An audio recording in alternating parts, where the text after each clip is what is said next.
Like, if I call you my brother, you know what it is. And breaking the code, I could be calm, cool, collective. If we start wilding, I'm changing the mode. Hey, welcome back to the Harding Way. Got another conversation corner for y'all. It's been a minute, but I got a good special guest here who I've been trying to get on for a minute now. We got a Yeah, MASCAC champion, a Worcester State guard, and a man who was a three-sport athlete in high school, and a person who's pursuing his master's. So, hey, gotta give it for some education there. Ladies and gentlemen, Sam Davies. Sam, how you doing, my guy? good, good. Appreciate the opportunity to be on Of here, man. course. Yeah, Yes, gotta love to have you long on here. overdue, long overdue. Yes, long overdue. Ladies and gentlemen, I've been trying to do this for a minute. We've had some back and forth. But the biggest thing when trying to get him on, and I'm just gonna get it right into it, you Sam, you've been mentioning this great story you have. Now, I don't know this, so I'm gonna hear this for the first time too, but please spare no details and tell us that great story about your journey you was telling me about. Yeah, man. So like I'm Worcester born and raised.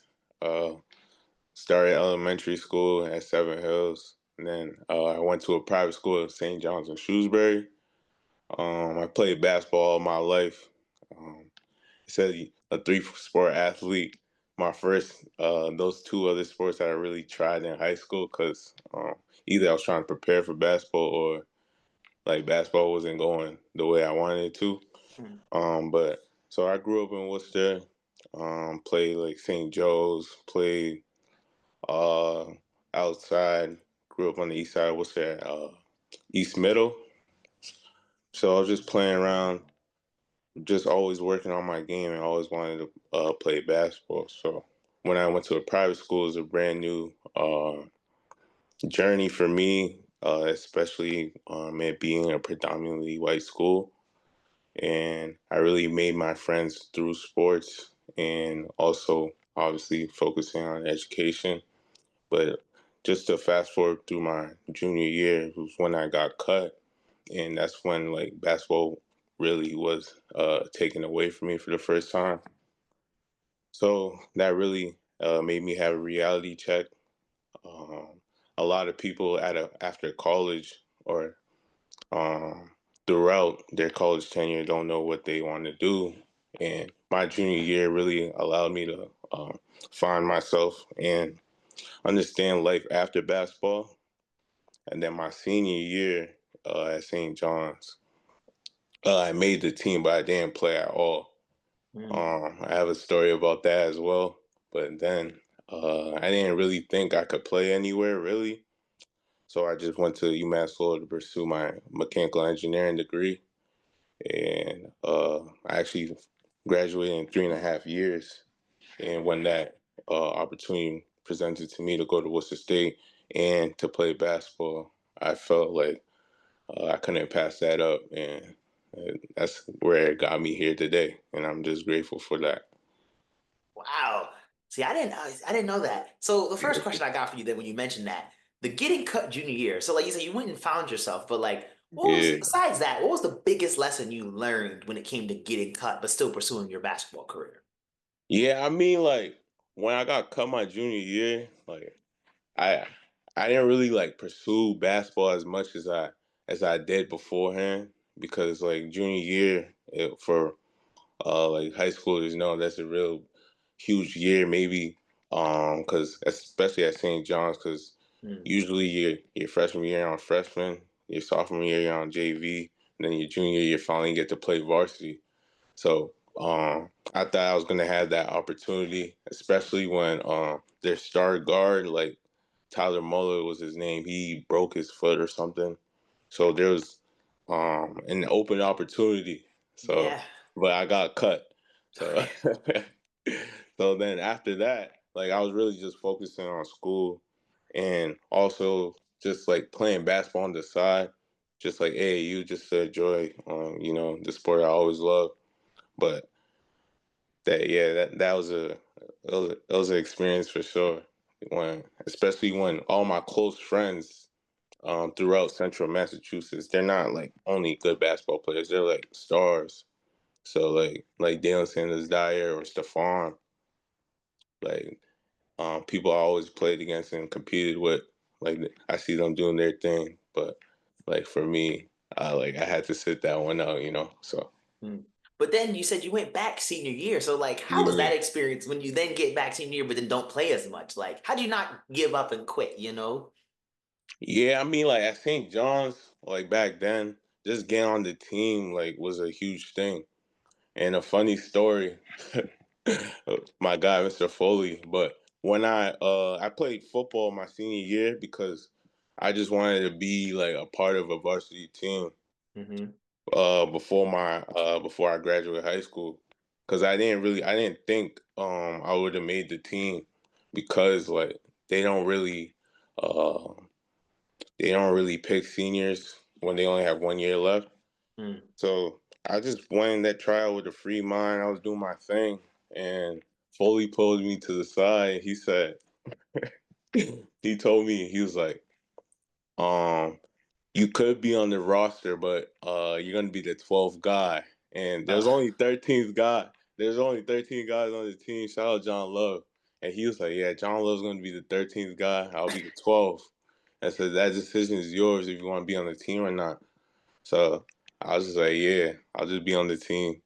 And like from there, like I knew my role. So like I wasn't even yeah. too mad, but like I just felt like if the opportunity came, I should have been ready. So that's what really what happened. Yeah, but then speaking of opportunity, you were mentioning after you go to UMass Lowell, you get to play basketball with Worcester State. So like, what was that like when you get that opportunity and like get that phone call per se? Like, just take me through that experience. Yeah, so there's another thing in between that. I Hmm. think my junior year of college or sophomore year of college, there's that Summer Jam Classic tournament. Mm. Yeah, so that tournament, like the whole city goes outside. I was a part of Team Tier, and like I played with like Aaron Nkrumah, Shamar Dennis, Hmm. Dalen, um all those dudes were on my team or on our team, and I actually won MVP of that tournament. So when I won MVP, that's when really I got a lot of confidence because people were really asking me like, "Why don't you play anywhere?" Um, I had a few college coaches like ask about me and if I wanted to play basketball in college. But it was my junior year. It was my junior year because I remember I couldn't go. I didn't want to leave or transfer out because I wanted to finish my engineering degree at UMass Lowell. So I told them like for my grad, like that's something that I would look into for yeah. Yeah. Yeah, and then talking about the grad, you go to Worcester State. First year there, you win a MASCAC championship. So just take me through like that moment of like winning a championship because I was doing my research and I found some articles and they'll talk about how you came up in the clutch. So just take me through that experience. I gotta hear from you firsthand. Yeah, I mean that season was up and down for sure. That was an up and down season. Because another funny story, like I got recruited to Worcester State, but there's a lot of guys that committed. So right before the season, my coach told me that he wasn't gonna guarantee me a spot. Mm. So I'm going in like, mind you, I got PTSD from St. John's, you know. Yeah. So I got PTSD. I'm like, wow, like, is he really about to cut me? But I had Aaron in my circle too. Shout out to him, man. Like he was like, bro, you're gonna be good. You're gonna be good. So I just went in the trial. I just tried to play with a free mind, even though like I got cut in the past, and a lot of people don't know, especially at Worcester State, that like I got cut in high school, and I didn't even really have high school stats for real. So we fast forward, I make the team. I played a little bit. I'm in and out the rotation. Um, and the season it was going all right, but I think my senior night or against Framingham State, I had 17, and then I found my way back in the rotation. Just doing what the coach asked, guarding the best players and everything. And we we we go into conference play. Ended up winning the regular season champs, being the regular season champs, and uh, when we get to the Bridgewater State game, that's where I came in clutch. Um, Man, I remember Aaron actually fouled out, and he was Oh. panicking. He was throwing the towel and everything. I was like, bro, we good, we good. And I always want to be poised in big time moments. So I remember I got Zaya threw me the ball. I was looking for Sam Don because he's one of our sharpshooters too. I saw he wasn't open, and then I let that thing fly, and it went in, and we sent that game to overtime. And then just fast forward to overtime, BG drove to the hoop. He hit me in the right side wing, and you feel me? I got to the whole leg for game. So Yeah. yeah, so that was definitely the my top moment in my college career for sure. Love that, love that. And then too, when you win your championship, you go to the NCAA tournament. So if you were to be in the Division III NCAA tournament, what was that experience like? Yeah, that against Catholic in DC was the craziest game I ever been a part of. Like I'm warming up, the fans screaming my name, they pulling up my Instagram, they're just chirping.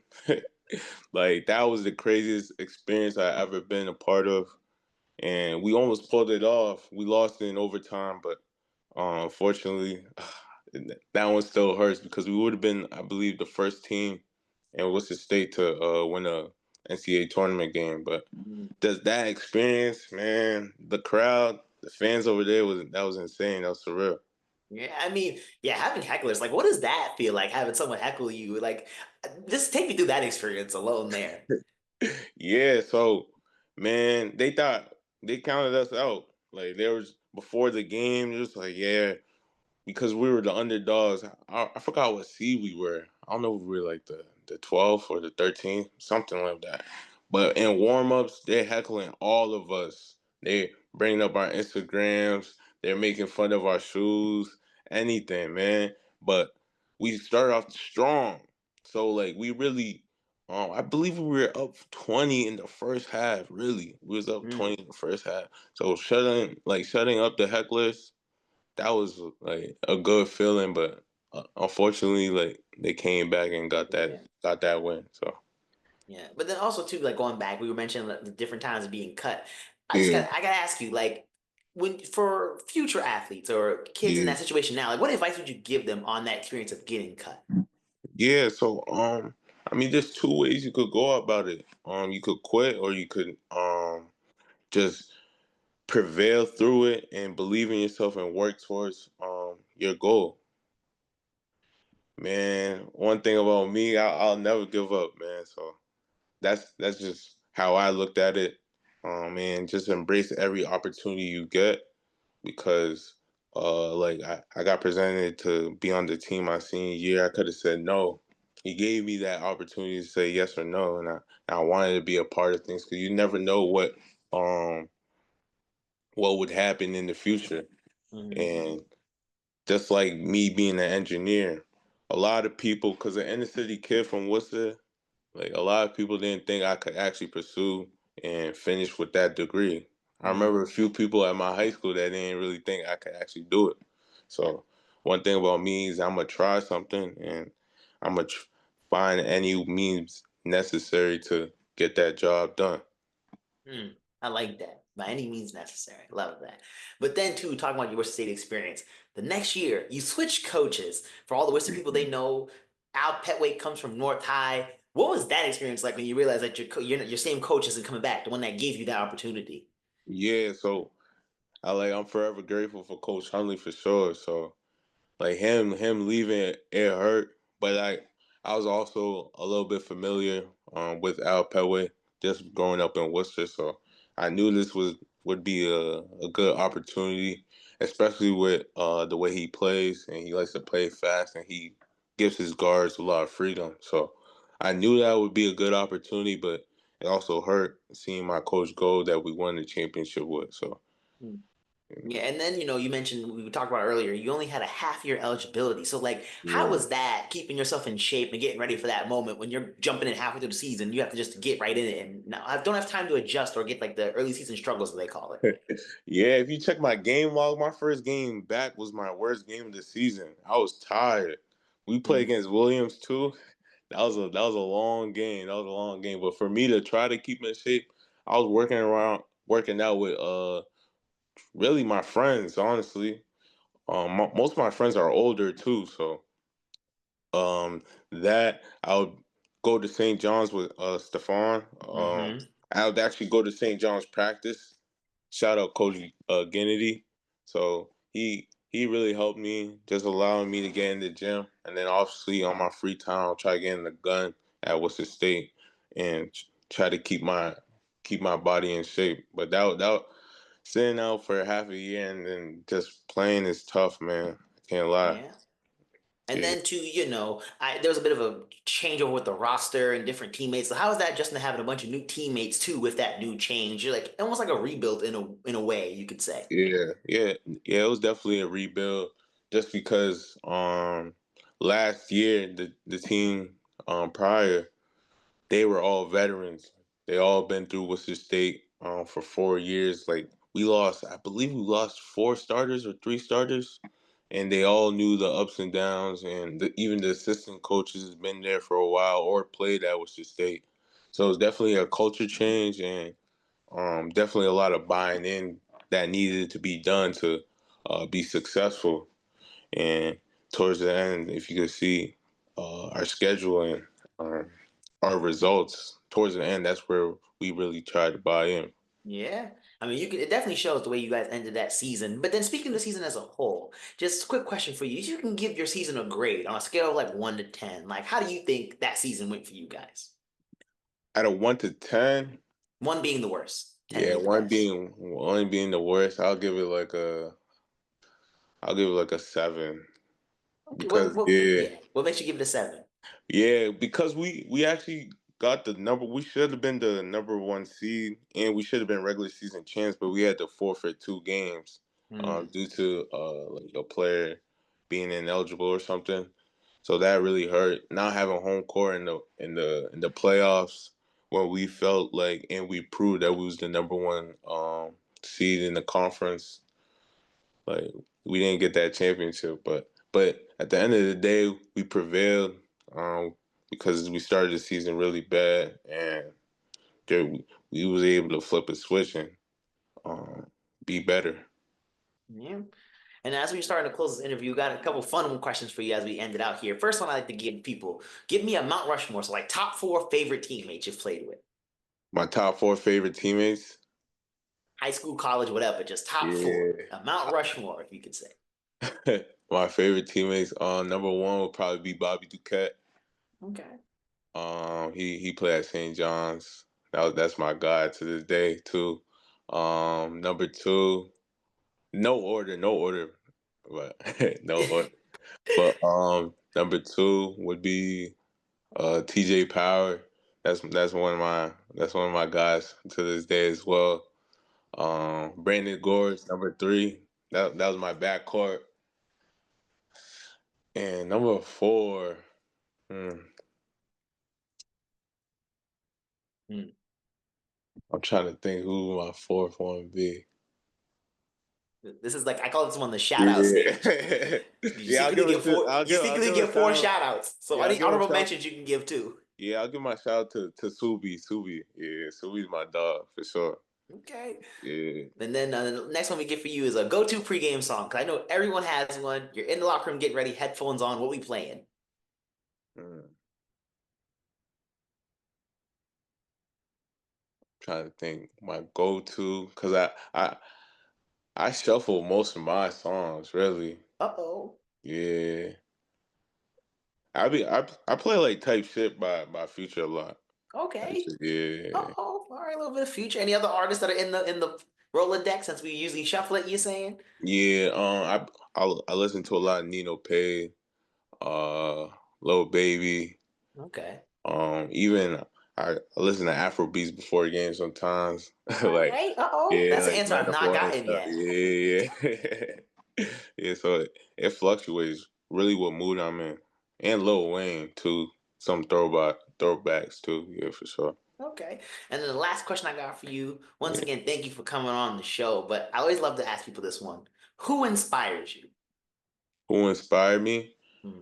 Yeah, so growing up, the people I looked up to playing basketball, definitely my brother, my big brother Jerry. Shout out to him. Adam Floyd, Makai Ashton Langford. Hmm. I grew up playing and like watching their games, all three of them, and Jamari Sanders. So those are the people I really looked up to playing basketball, and their hard work really showed like it's possible to be good if you put that work in. Okay. And there's anybody on the off the court that inspires you, just in life in general. Anyone inspired me, and like all my friends really, just like seeing how much hard work they be putting in to their craft, whatever it's like a corporate job or just like lifting weights or staying in shape, just their work ethic. Everyone's work ethic is really what inspires me. So just seeing if I see you work hard, that's why I applaud it and I respect it because you're working to a goal, whatever that endeavor is. Well, all right. Yeah, Sam, once again, thank you for coming on the show. It's been a pleasure having you. Great to catch up and get this amazing story firsthand finally. So yeah, just for thank you. sure. Appreciate you, my guy. Of course. Have a good Ladies one. and gentlemen, thank y'all for tuning in. Like I like to say, ain't no like the Harding way, y'all. Peace.